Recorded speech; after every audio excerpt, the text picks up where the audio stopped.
గలతీయులకు రాసిన పత్రిక 6వ అధ్యాయం 17వ వచనం. నేను యేసు యొక్క ముద్ర నా శరీరమందు ధరించి ఉన్నాను. ఇక మీదట ఎవడును నన్ను శ్రమ పెట్టవద్దు. ఇది అపోస్తలుడైన పౌలు గారు గలతీయులకు రాస్తూ ఈ మాటలు చెప్పి ఉన్నాడు. దీంట్లో నేను యేసు యొక్క ముద్రలు నా శరీరమందు ధరించి ఉన్నాను అంటే ఏమిటి? ఇక్కడ ముద్రలు అనగా గాయాల గుర్తులు, స్కార్స్. ఇవి యేసుక్రీస్తు వారిని ఎన్నో హింసలు అనుభవించి ఉన్నాడు ఆయన.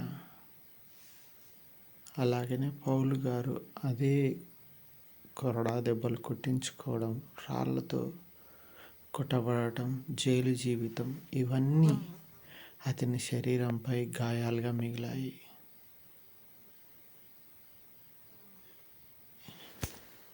అపోస్తల కార్యం 14-19 వంటి చోట్ల కూడా వీటి గురించి చదవచ్చు.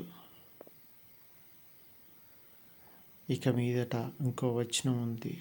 ఇక మీదట ఎవడును నన్ను శ్రమ పెట్టవద్దు. అంటే ఎవరు శ్రమ పెడుతున్నారంటే గలతీ సంఘస్థులు. కొందరు తప్పుడు బోధ విని ఉన్నారు. ఏంటి ఆ తప్పుడు బోధ? ఆ తప్పుడు బోధ వల్ల అపోస్తలుడైన పౌలు వారిని అనుమానిస్తూ వచ్చి ఉన్నారు.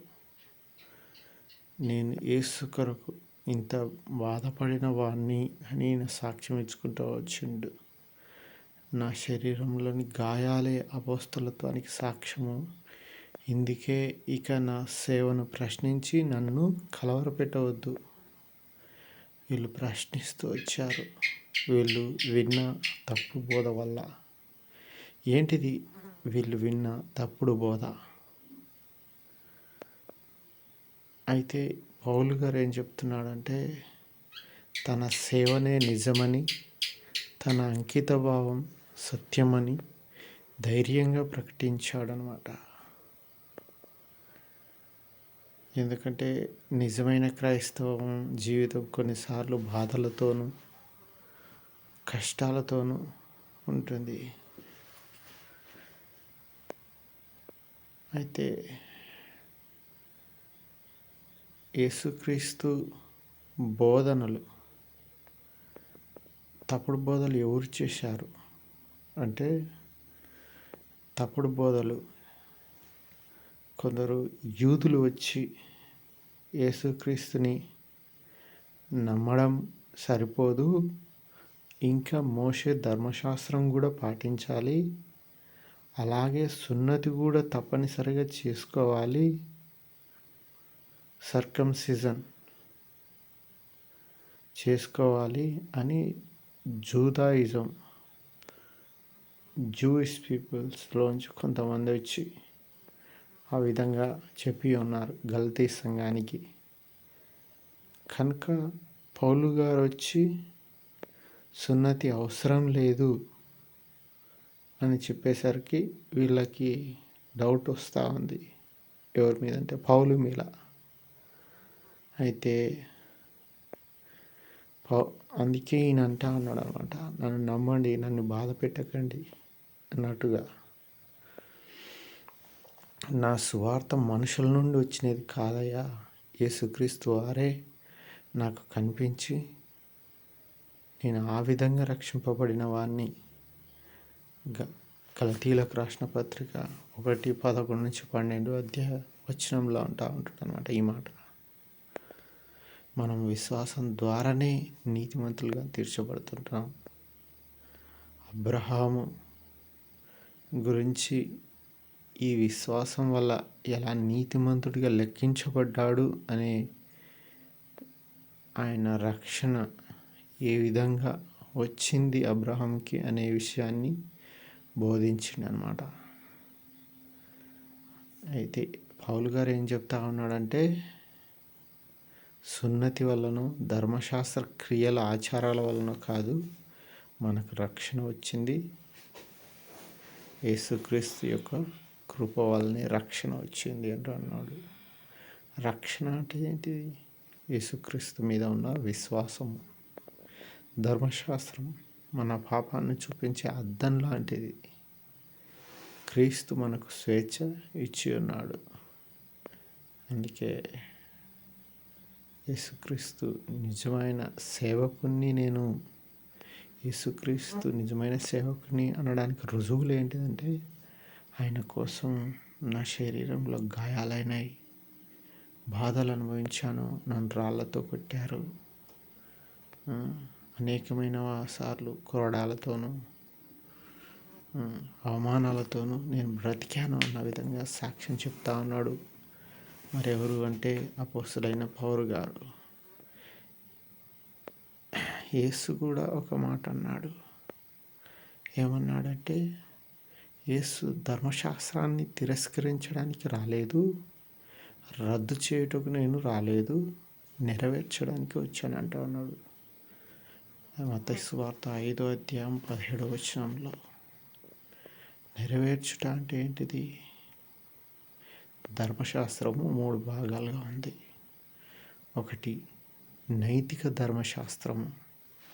నైతికత ఇక్కడ మనకు కనిపిస్తూ ఉంటుంది. హత్య చేయకూడదు, 10 ఆజ్ఞలు, ఇవన్నీ నైతికత మీద ఆధారపడినాయి.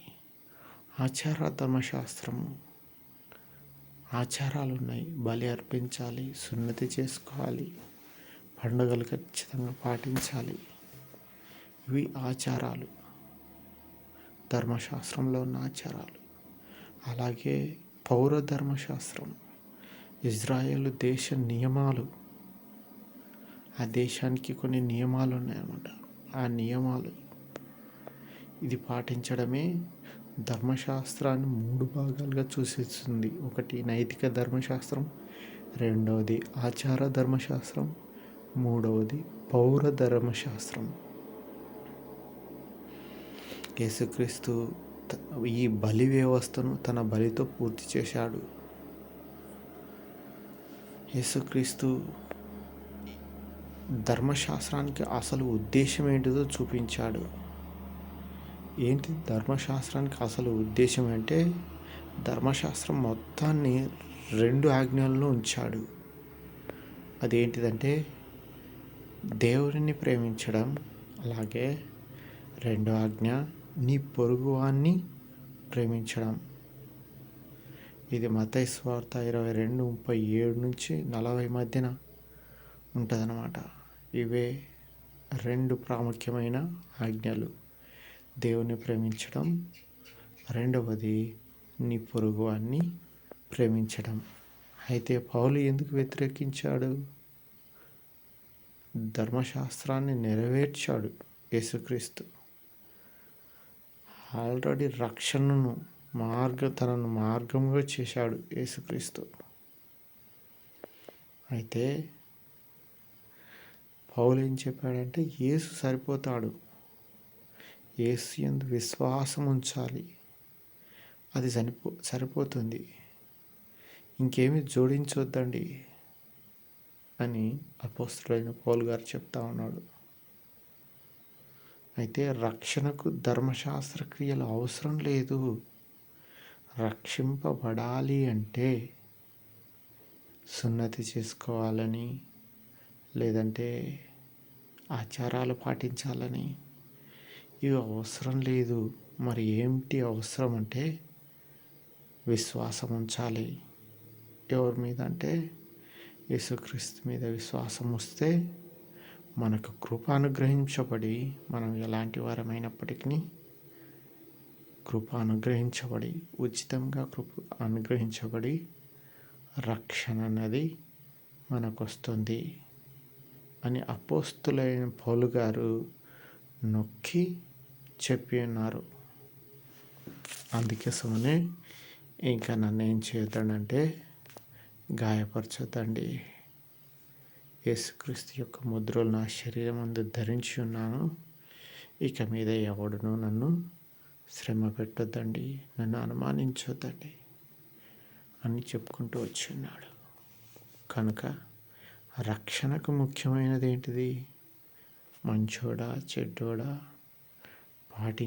పాటించలేదా, ఏ పని చేసిండు అనేది ముఖ్యం కాదు. యేసుక్రీస్తు యందు విశ్వాసం ఉంచడమే ముఖ్యం. అబ్రహాము యేసుక్రీస్తుని నమ్మెను, అది అతనికి నీతిగా ఎంచబడింది. అంతేగాని ఈయన ఎలాంటి ఆచారాల వల్లనో ఎలాంటి క్రియల వల్లనో రక్షింపబడలేదు అని ఉదాహరణ చెప్తూ వచ్చున్నాడు.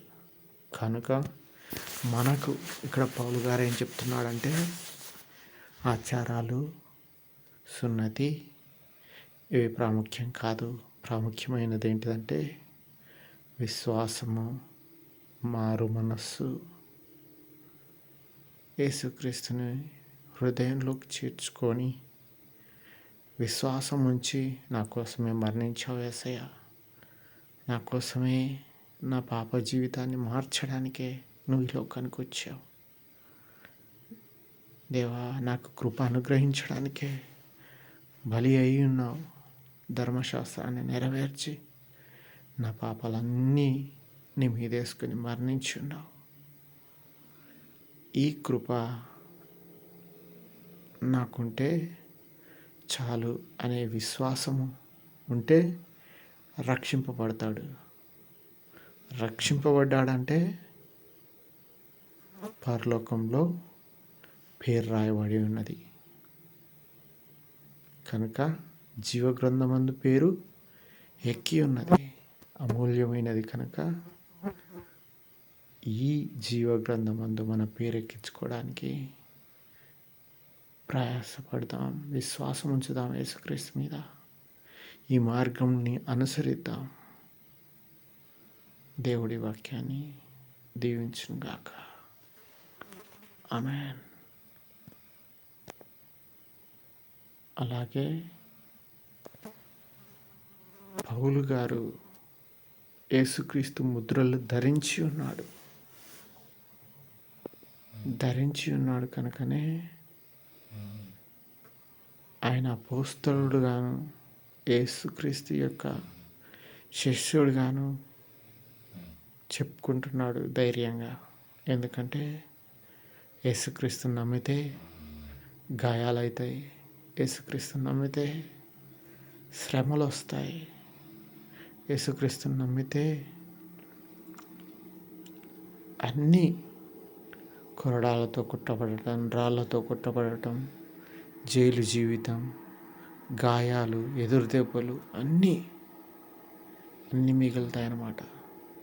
కనుక విశ్వాసులు కూడా మళ్ళా నన్ను గాయపరచొద్దండి అని చెప్తా ఉన్నాడు ఈ మాట. కనుక విశ్వాసులని గాయపరచకుండా ప్రోత్సహించడం, ఆదుకోవడం, నమ్మడం ఉంటే బాగుంటుందని పౌలు గారి ఉద్దేశమైనది. దేవుడి వాక్యాన్ని దీవించుగాక. ఆమేన్.